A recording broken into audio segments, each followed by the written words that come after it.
దేశాన్ని 10 ఏళ్ల నుంచి పరిపాలిస్తా ఉంది. దయచేసి ఒక మాట ఆలోచన చేయాలి. ఇక్కడ నిల్చున్న బీజేపీ అభ్యర్థి ఎవరు, ఆమె గుణగణాలేంది, బీజేపీ గవర్నమెంట్ ఈ దేశానికి చేసిందేంది, ఒకసారి మీరందరూ కూడా ఆలోచించాలని నేను కోరుతా ఉన్నా. ఎన్ని నినాదాలు చెప్పిండు నరేంద్ర మోడీ, కనీసం ఒక 100 నినాదాలు చెప్పిండు. 100 ఒక్క నినాదమన్న నిజమై జెండాలు దేవా బాబు, ఒక్క నినాదమన్న నిజమైందా? నరేంద్ర మోడీ చెప్పినటువంటి కట్టుకథలు పిట్టుకథల ఒక్క నినాదమన్న నిజమైందా? ప్రజలకు ఎవరికైనా లాభం జరిగిందా? బేటీ పడావో బేటీ బచావో జరిగిందా? మేక్ ఇన్ ఇండియా बकवास, सबका साथ सबका विकास, देश का सत्यानाश, डिजिटल इंडिया జరిగిందా?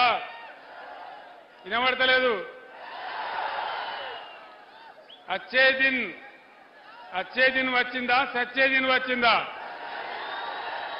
अच्छे दिन. అమృత్ కాల్ లేదు, మన్ను కాల్ లేదు, దేశమంతా నాశనం. అమృతకాల అయ్యిందా? ఆత్మనిర్భర్ భారత్ అయ్యిందా?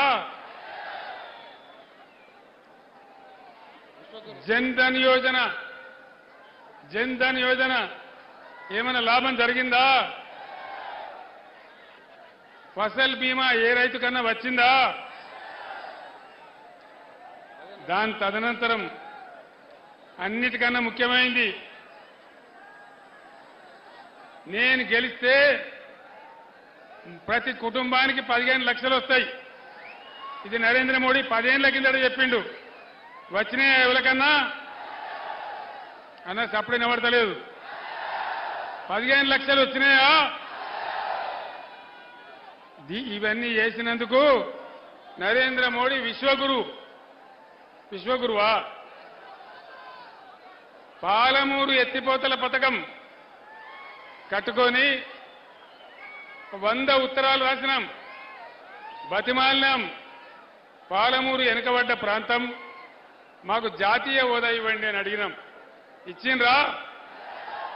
ఇప్పుడు నిలబడ్డ డీకే అరుణ గారు జాతీయ ఉపాధ్యక్షురాలు, 5 ఏళ్ల నుంచి ఆమెనే ఉన్నది. మరి పాలమూరు జాతీయ హోదా తెచ్చిందా? మరి ఏం ముఖం పెట్టుకొని ఓట్లాడుతా ఉన్నారు? దయచేసి ఒక్కసారి ఆలోచన చేయండి. ఈ ప్రపంచంలో డాలర్కి అగెన్స్ట్ గా మన రూపాయి ఎంత దిగజారిపోయింది. రూపీ వాల్యూ ఏంది? అలా 83 రూపాయలు. ఇది భారతదేశ గౌరవమా? ఇది నరేంద్ర మోడీ పరిపాలన ఫలితమా? 18 లక్షల ఉద్యోగాలు ఖాళీ ఉన్నాయి కేంద్ర ప్రభుత్వంలో. ఖాళీలు నింపుతున్నారా? మరి నిరుద్యోగం పెట్టబోవాలి. నల్ల చట్టాలు తెచ్చి, రైతుల వ్యతిరేక చట్టాలు తెచ్చి ఢిల్లీ దగ్గర రైతులు ధర్నా చేస్తే దాదాపు 750 మంది రైతులు చచ్చిపోయినారు. పోలీసు కంచెలు పెట్టి వాళ్ళని కొట్టినారు తప్ప వాళ్ళని రానియలే. నేను పోయి మన రాష్ట్రం తరఫున పంజాబ్ పోయి చండీగఢ్లో 750 మంది రైతులకు, తమ్ముడు ఆ ఎత్తు ఎందుకు, తోపులాట ఎందుకు, ఉన్నకా నిలబడండి, అవి బంద్ చేయండి, బంద్ చేయవా బాబా, బంద్ చేయవా, బంద్ చేయి.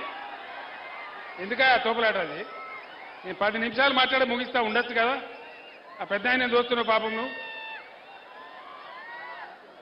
చట్టం ప్రకారం ఏ రాష్ట్రంలో ఎన్ని జిల్లాలుంటే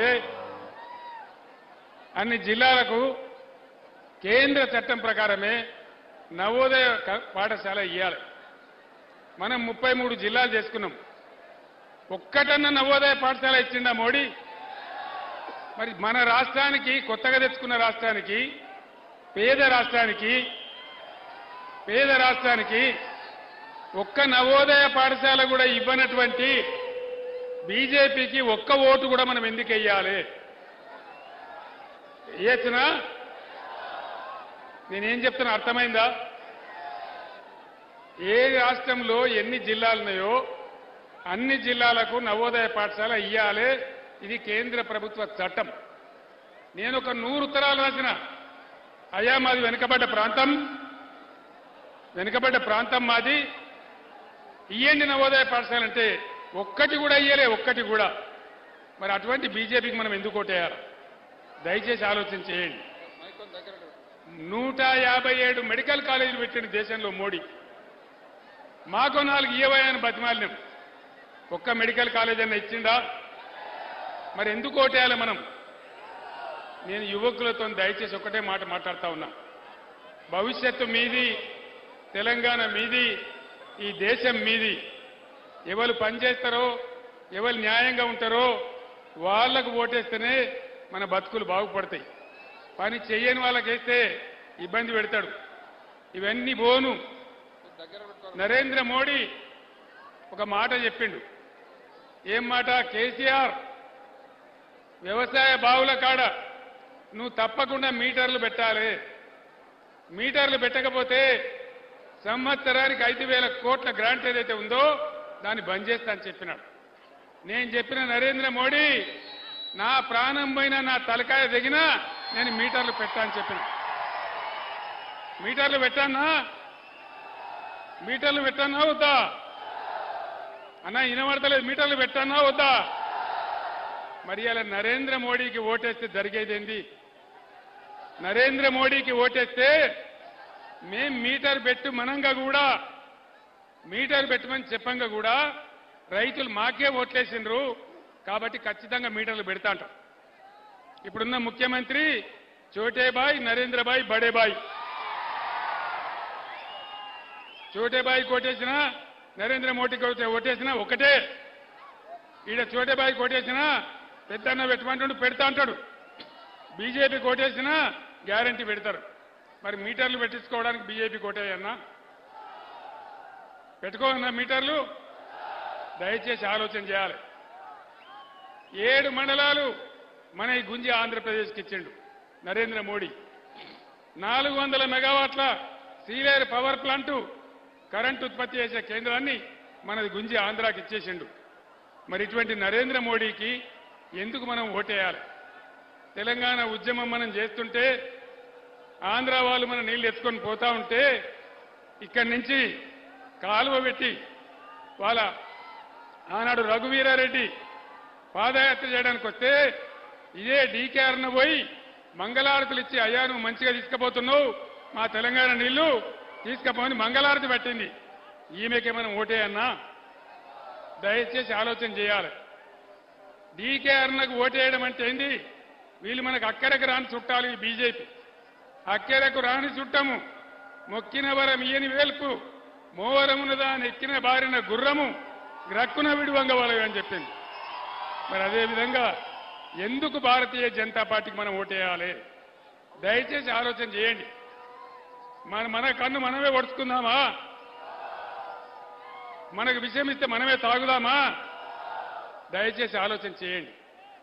నేను మీ అందరినీ ప్రార్థించేది ఒకటే, ఇవాళ వీళ్ళు వాళ్ళు అందరూ కూడా ఎవరు మనకేం చేయలే. ఇక కాంగ్రెస్ గవర్నమెంట్ 5 నెలలే వచ్చి ఏం చెప్పింది అన్నాడు? మాకు ఓటేస్తే మొత్తం నిమిషాల మీద, క్షణాల మీద చేస్తామని చెప్పింది. రైతు బంధు వచ్చిందా అందరికీ? వినబడతలేదన్నా? రైతు బంధు వచ్చిందా? ఇగో ఇది కేసీఆర్ 5,000 ఇస్తాడు, కేసీఆర్ 10,000 ఇస్తాడు, నేను 15,000 ఇస్తా. వచ్చినాయా 15,000? 2 లక్షల రుణమాఫీ అయ్యిందా? గోవిందనేనా? గ్యారంటీగా. వడ్లకు బోనస్ ఇస్తాను రా, వడ్లకు బోనస్ 500 రూపాయలు ఇస్తాను రా. ఆడపిల్లలకు స్కూటర్లు కొనిస్తామన్నారు, కొనిచ్చిండ్రా? స్కూటీలు రాలే, కానీ లూటీలు అయితే వస్తున్నాయి. కళ్యాణ లక్ష్మి కేసీఆర్ బట్టి 1,00,000 రూపాయలు ఇస్తాడు. నేనైతే తులం బంగారం కల్పిస్తాడు. తులం బంగారం వచ్చిందా? ఎవరికి రాలే. మహిళలకు 2,500 వచ్చినాయా? ఆసరా పింఛన్ 2,000 4,000 అయిందా? ఇవి కాకుండా మిత్రులారా, రెసిడెన్షియల్ స్కూలు పెట్టినాం. అక్కడ 4 విద్యార్థులు చచ్చిపోయినరు. అక్కడ విషాహారం పెడతా ఉన్నారు. దాన్ని చూసే దిక్కు లేదు. విద్యార్థులకు ఫీజు రియంబర్స్మెంట్ స్కీమ్ ఇస్తలేరు. 5 నెలల నుంచి రూపాయి లేదు. ఎట్లా నడవాలా? మనం అప్పుడు 20 లక్షల స్కాలర్షిప్ పెట్టాం. అంబేద్కర్ ఓవర్సీస్ స్కాలర్షిప్ 5 నెలల నుంచి బంద్ పెట్టారు. ఎందుకు బంద్ పెట్టాలా? ఈ విధంగా ప్రతి విషయంలో మోసం, ప్రతి స్కీమ్లో దగా, అన్ని రకాలుగా మనం నాశనం చేస్తా ఉన్నారు. చేనేత కార్మికులు ఉన్నారు, వాళ్ళకు రూపాయి ఇస్తలేరు. థ్రిఫ్ట్ స్కీమ్ బంద్ చేసిండ్రు. 50% రంగులు, రసాయనాలు, నూలు బంద్ చేసిండ్రు. మొత్తం అన్ని రకాలుగా చాలా భయంకరమైన బాధలు పెడతా ఉన్నారు. నేను అనేది ఏంటంటే, నా ప్రాణం ఉన్నంత వరకు నా కళ్ళ ముందటనే తెలంగాణని ఇట్లా నాశనం చేస్తామంటే కేసీఆర్ యుద్ధం చేస్తాడు తప్ప నిద్రపోడు అని చెప్పి నేను మనవి చేస్తాం. ఆనాడంతా కష్టపడి నా ప్రాణాలకు తెగించి నేను చచ్చిపోయినా పర్వాలేదని ఆమరణ నిరాహార దీక్ష చేసి మీ అందరి తోడుగా నేను ఆనాడు తెలంగాణ తెచ్చిన. తెలంగాణ నా కళ్ళ ముందటనే నాశనం అయిపోతే చూస్తూ ఊరుకోవన్నా? యుద్ధం చేద్దామా? చూస్తూ ఊరుకుందామా? యుద్ధం చేద్దామా? కొట్లాడదామా? అందరు దయచేసి తయారుగా ఉండాలి. ఎటువంటి పోరాటానికైనా युद्धम చేద్దాం. तेलंगाना के हमारे मुसलमान बुजुर्गों को, भाइयों को और हमारे मुस्लिम बहनों को मैं सलाम करता हूं और आप तमाम लोगों से मैं अदबन गुजारिश करता हूं. आज कांग्रेस पार्टी इस पार्लियामेंट के इंतखाबात में तीसरे दर्जे पे है, तीसरे दर्जे पे, 3rd प्लेस में है. महबूब नगर में भी बीजेपी का और बीआरएस का टक्कर है. टक्कर चल रहा है दोनों के बीच में, बीजेपी और बीआरएस. कहीं आप लोग गुमराह होके कांग्रेस को डालेंगे तो बराबर बीजेपी जीत जाएगा. क्या महबूब नगर में बीजेपी को जिताना है? रियासत तेलंगाना में आज तक हम सेक्युलर सरकार चलाया, आज तक हम सेक्युलर रहे और जान गया परवाह नहीं, हम सेक्युलर ही रहेंगे. माह रमजान बहुत बड़ा मुकद्दस महीना होता है, मुबारक महीना होता है. हर रमजान में मैंने हमारे गरीब मुसलमान भाई और बहनों के लिए तोहफा भेज रहा था.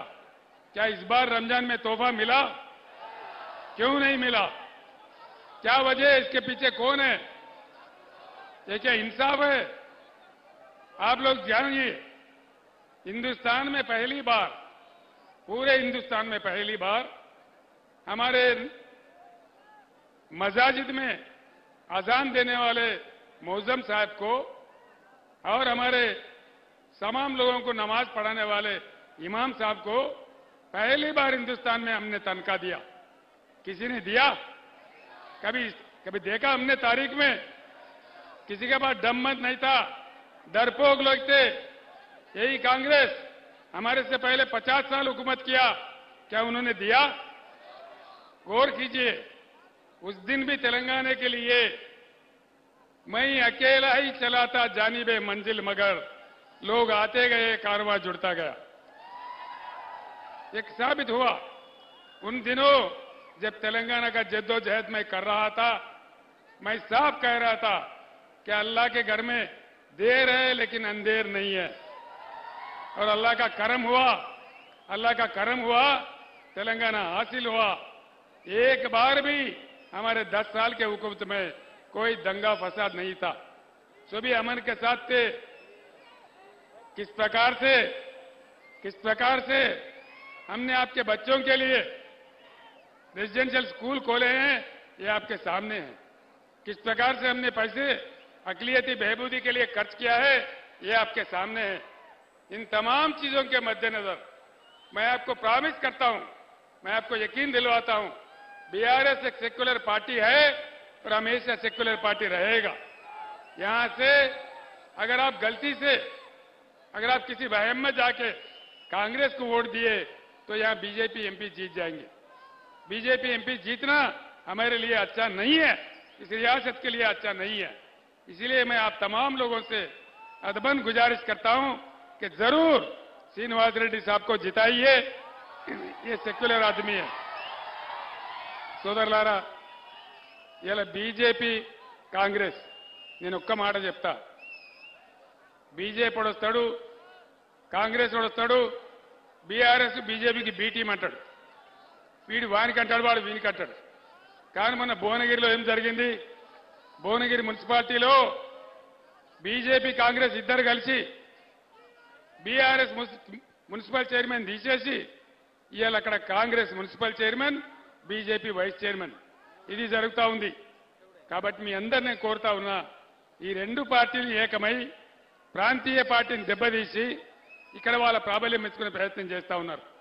ఈ ముఖ్యమంత్రి ఏమయ్యా ముఖ్యమంత్రి, నువ్వు చేస్తలేవు అమలంటే కేసీఆర్ నీ గుడ్లు వీకి గోటీలు ఆడుకుంటా, కేసీఆర్ నీ పేగులు వీకి నేను మెడలేసుకుంటా, నీ ముడ్డి మీద ఉన్న షెడ్డి గుంజుకుంటా, నిన్ను గొంతపోయి చెర్లపల్లి జైల్లో వేస్తా. ఇది మర్యాదనా? 15 సంవత్సరాలు అన్నం తిన్నమో అటుకులు బుక్కినమో అందరం కలిసి కొట్లాడి తెలంగాణ తెచ్చి దానికి నాయకత్వం వహించింది నేను. తెలంగాణ కోసం నా చచ్చిపోయేదాకా, నా ప్రాణాలు పోయేదాకా తెగబడి పోరాడింది నేను.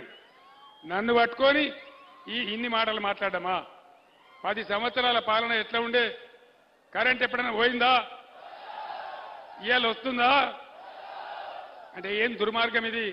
శాతనైతే లేదా? ఇవాళ ఏంది? ఒకడేమో ఒక పార్టీ ఏమో దేవుని పేరు చెప్పుకొని ఓట్లాడుతుంది, ఇంకో పార్టీ ఏం చెప్తుంది? ఇవాళ దేవుని మీద ఒట్లు పెట్టి ఓట్లాడుతుంది. ఇక యాడికోతే ఆడ దేవుడు మొక్కాలి. ముఖ్యమంత్రి పోయి యాదేరిగుట్ట నరసన్న మీద ఒట్టు, జోగులాంబ అమ్మవారి మీద ఒట్టు, ఆడిపోయి బాసర సరస్వతి మీద ఒట్టు. ఈ ఒట్ల రాజకీయాలు నమ్ముతారు ఎవడన్నా? నీకు చేసే దమ్ముంటే అప్పుడే చేయాలి కదా. చివరి మాట నేను ఒకటి చెప్తా ఉన్నా. రైతులు మహబూబ్ నగర్ జిల్లా అయితే 25-30 ఎకరాల రైతు కూడా హైదరాబాద్లో వచ్చి ఆటో నడిపించిండ్రు. కూడా ఏడ్చిండ్రు. ఉద్యమం జరిగేటప్పుడు నాకే కలిసింది. అట్లాంటి వాళ్ళను ఆదుకోవాలని రైతు బంధు పెట్టాం. ఇవాళ దాన్ని 3 ఎకరాలకే ఎత్తాం, 5 ఎకరాలకే ఎత్తాం. 5 ఎకరాలు దాటితే ఇయ్యం. నీ అయ్యే జాగిరా?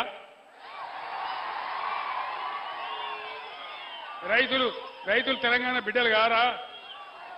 నువ్వు 5 ఎకరాలను బంధు పెడతావు, 6వ ఎకరం కూడా ఎక్కడ పోవాలా? 7వ ఎకరం కూడా ఎక్కడ పోవాలా? వాడేమన్నా కోటీశ్వరుడా? అయితే ఒక 25 ఎకరాలు దాటినాక బంధు పెడతాంటో లెక్క. కానీ 5 ఎకరాలకే బంధు పెడతా. నేను గ్యారంటీగా చెప్తున్నా, వీళ్ళు రైతు బంధు కూడా ఉంచుతారో ఊడగొడతారో నమ్మకం లేదు. రైతు బీమా కూడా ఉంటుందో ఉండదో తెలియదు. అందుకోసం రాబోయే రోజులలో మన రైతాంగం, మన యువత అందరం ఏకమై కులాల మతాలకు అతీతంగా ఈ ప్రభుత్వం మెడలు వంచాలి.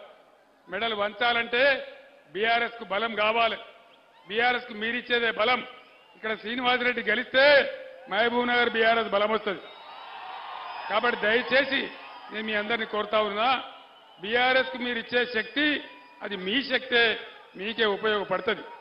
కాబట్టి మీ అందరినీ కూడా పేరు నేను కోరుతా ఉన్నా.